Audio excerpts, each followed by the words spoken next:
Good morning friends. నేను ఇవాళ పులిహోర చేస్తున్నాను.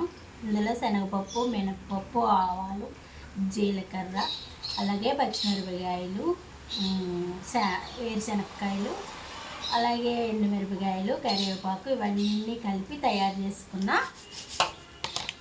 పదార్థం రెడీ అయ్యింది చేయడానికి. వేరే ఉడకబెట్టుకున్నాను, ఎందుకంటే పోపు సామాన్లు తినడానికి బాగుంటాయని నేను చింతపండు వేరేగా పోపు పెట్టుకుని కలుపుకుని తర్వాత పోపు సామాన్లు ఇందులో వేస్తానన్నమాట.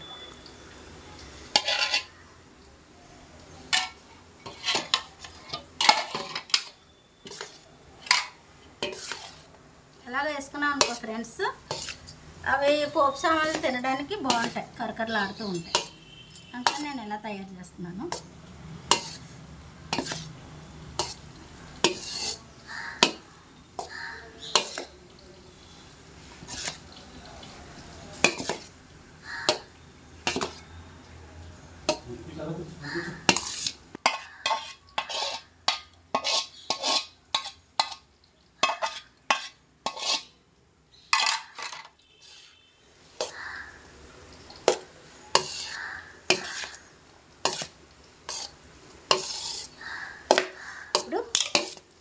పోపు సామాన్లు వేసేసుకుందాం ఫ్రెండ్స్.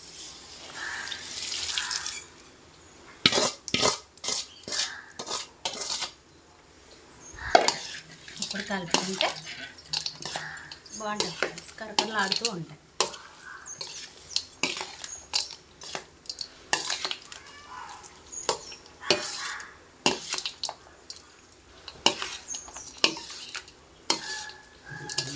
కొంచెం మెంతి పొడి కూడా వేసాను ఫ్రెండ్స్,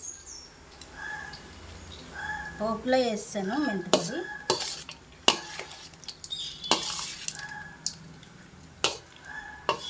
కొంచెం మెంతి పొడి, అలాగే ఆవు పొడి రెండు వేసాను, పోపులో వేసేసాను.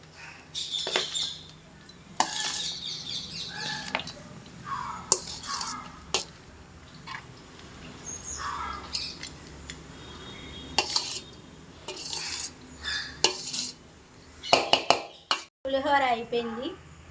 మీకు ఇలాగా చేసుకుని తిని మీకు నచ్చినట్లయితే నాకు ఒక సబ్స్క్రైబ్ చేయండి, అలాగే ఒక లైక్ ఇవ్వండి. మీ లైక్ నాకు ఎంతో సపోర్ట్ని ఇస్తుంది. నేను ఇంకా మంచి మంచిగా కర్రీస్ ఇవన్నీ చేసి SDV సాయి ఛానల్లో పెడతాను, చూద్దురు కానీ.